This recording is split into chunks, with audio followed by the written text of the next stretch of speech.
It's October, so you know what that means. It is time to start Christmas DIYs. Thank you guys for stopping by Lavender and Lace. I'm Alicia. Welcome back to my viewers that come and see me each week. And hello, if you are new here, thank you for stopping by today.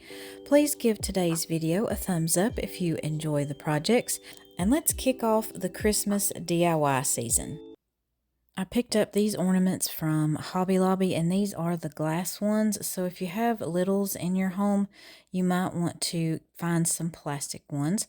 And I wanted to paint these on the inside so that I would be able to apply my design and it would show up on the outside.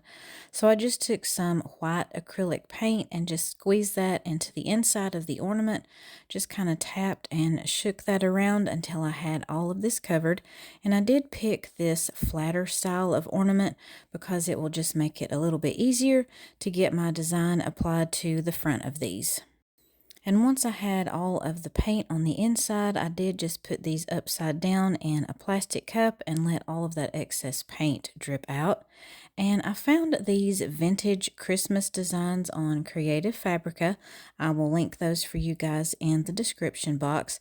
And I just printed these on some tissue paper, and I just taped that down to some computer paper, and I made sure to print this on the matte side of that tissue paper. And I just cut out each of my designs to go on my ornaments, and you can also easily customize and personalize these with names, dates, whatever that you want to before you print these out. And to apply my design to the front of my ornament, I just took some matte Mod Podge and a foam brush and just put a thin layer on the top of my ornament. And then I just carefully placed the design that I wanted for the ornament, and I did just start pressing that out from the center outwards. That just helped me be able to apply this, and this is the reason that I wanted these flatter ornaments for this project. It made this process a lot easier just to apply that design to the front of these, and I absolutely love all of these images. This just really said vintage Christmas to me and took me back to my childhood and some of the ornaments and things that my mom and that my granny had on their tree. And you just want to press around those outer edges as well, and that just helps remove all of those wrinkles. And of course, I just repeated all of those steps for each of my ornaments.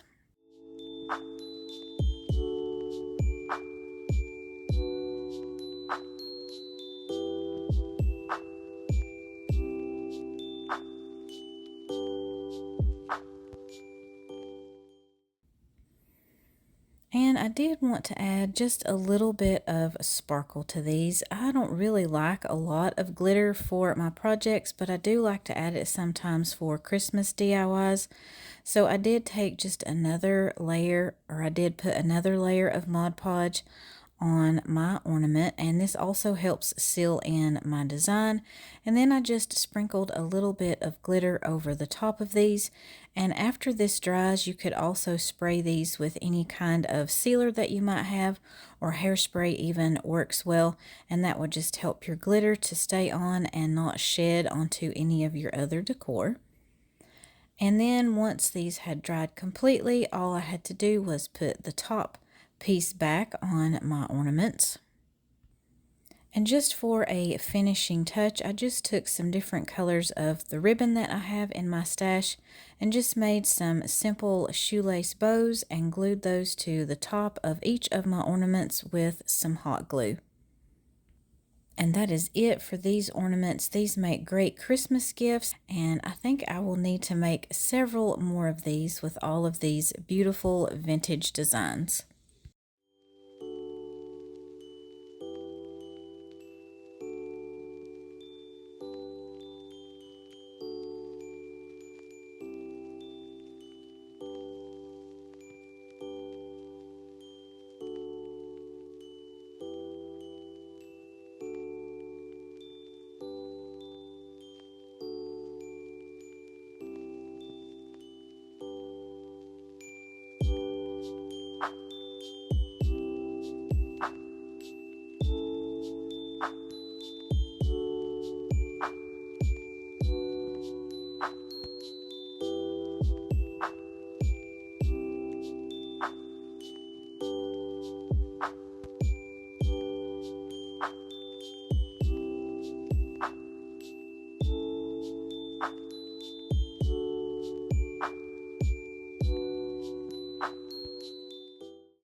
always have extra canning rings on hand, and I'm always trying to find ways that I can use them other than canning vegetables and fruit, of course.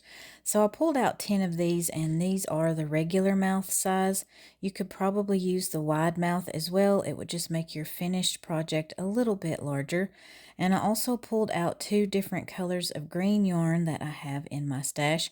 I crochet, so I always have this on hand, and I like to use things that I already have and come up with different ways to use them and create unique home decor. So I wrapped each one of my rings with my different colors of green yarn, just alternated between the dark and the light green. And then I wanted to attach all of these and put my Christmas tree together. So I just started with two of those rings on that bottom row, tied those together with a smaller piece of that yarn, and then I tied both of those sections together. And I just continued that with all of the rings, except for, of course, that top one, because I don't need to attach that one together.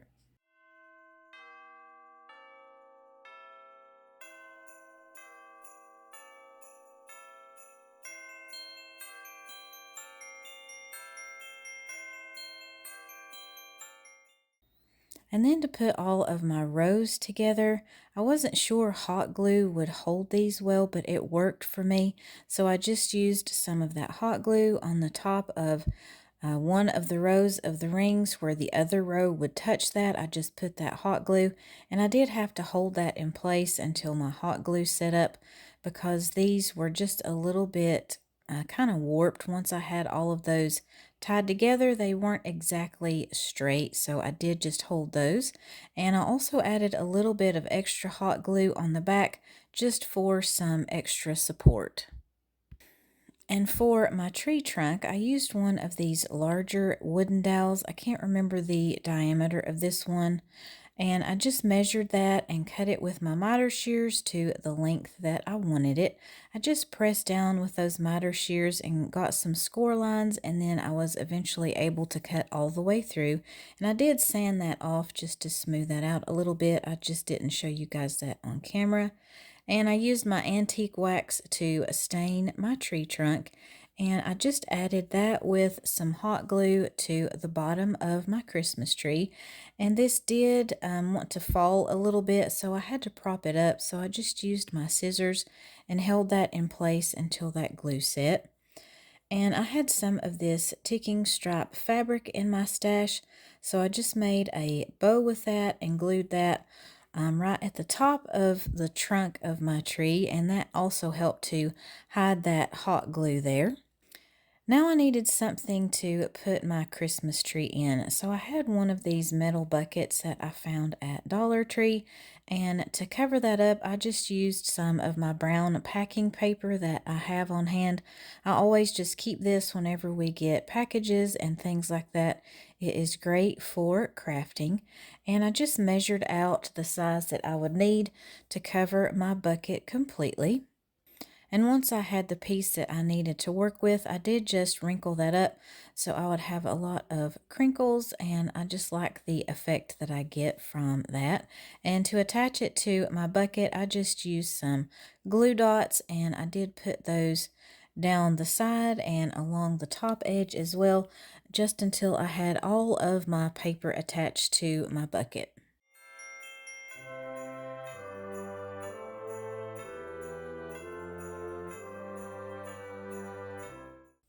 And just to fasten that off, I put some more glue dots on my paper and just wrapped that around and secured that to the other side. And just to cover up that bottom a little bit, I didn't do that completely because you won't see it. I just folded in that paper on the bottom and just secured that with just some regular Scotch tape. And I took just a piece of styrofoam and glued that down into the bottom of my bucket. And this will just help me be able to put my Christmas tree in there, and it will stand up straight. And I just used a screwdriver to put that hole in there to make it a little bit easier to get the trunk of my tree down into that styrofoam. And I also added just a little bit of hot glue to make that very stable. And I took some more of my craft paper and just wadded that up to cover up the styrofoam on the top.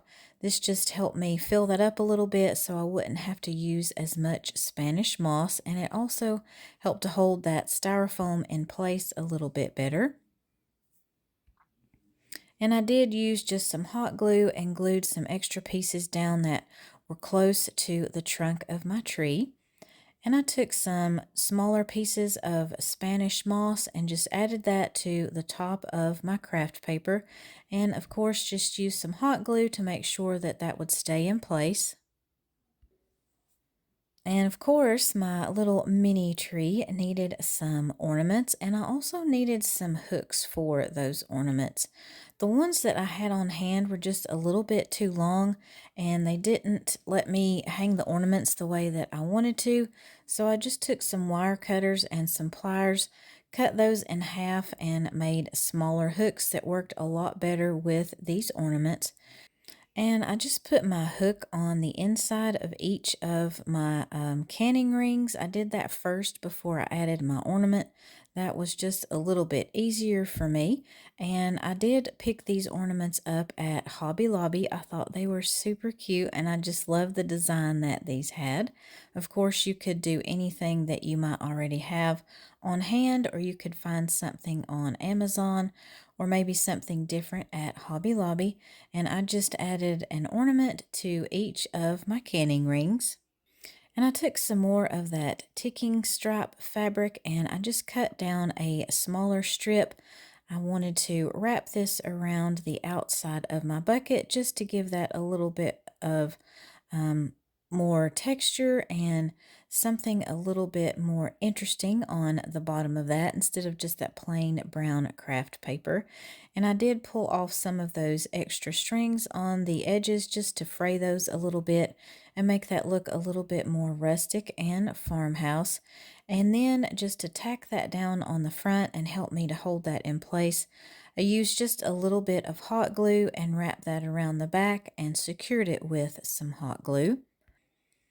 And I had found this metal ornament at Dollar General, and I thought this would be the perfect finishing touch to this project.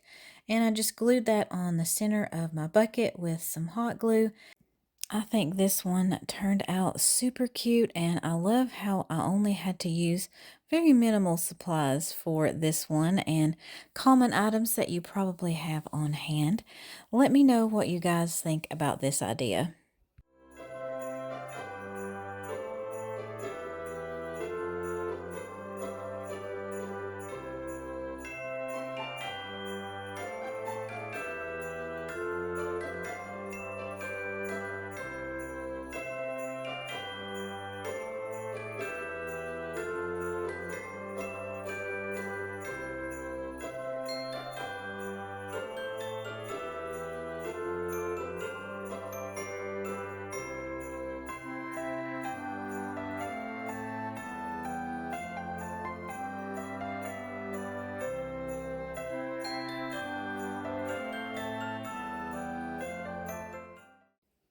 I wanted to try a couple of different techniques to rust this bucket that I found. I actually picked this one up at the thrift store.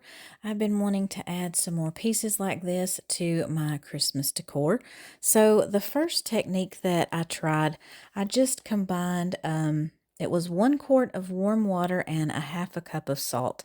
And it said to just spray that on whatever aluminum piece that you were working with and just let that sit until you started to see that rust. This technique did not work for me, so I won't be using that one again. So I just washed off all of that salt water and moved on to the second attempt. So to start this one, I did take a piece of sandpaper and just roughed up and scuffed up the outer layer of my bucket that I am working with. that helps you be able to get some more rust in areas and things if you can kind of remove a little bit of that shiny finish that you have on whatever piece that you are working with. And then all I did was put that in a tub and poured in some white vinegar, and I did let that sit for about 45 minutes to an hour. Turn that over and let it sit on the other side. The only thing that I would have done differently with that part would be to have a bigger bucket or something to put that down in and weigh it down with some rocks or something, just so I could have everything submerged in that vinegar at the same time.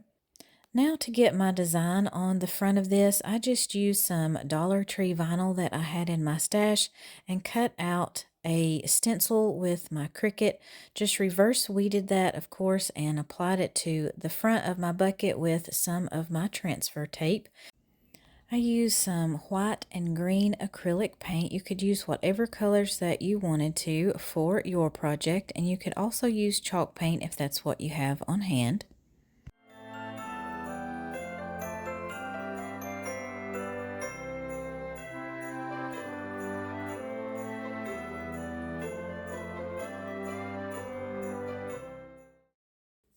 And I just peeled up my stencil before my paint had completely dried. I thought that would help prevent some of that from pulling up. So I just carefully moved all of my vinyl, and then I just used any of my Cricut tools that came in handy while I was pulling up that vinyl. And I did have to work carefully just so I wouldn't get any of that wet paint on any other areas of my bucket. And I love this pen weeding tool. I get these on Amazon. These are great for those small areas like the center portions of your letters. And I will link those for you guys in the description box if you want to check those out. So I just used that to finish weeding out my design. And I did take this outside and I just sprayed this with a clear sealer just to seal everything in, and so my design wouldn't chip off or anything like that when I have this in storage. But that is it for this one. Super simple. It does take a little bit of time when you are trying to get that rust on your bucket, but I think this one is very farmhouse vintage, and I love how this one turned out.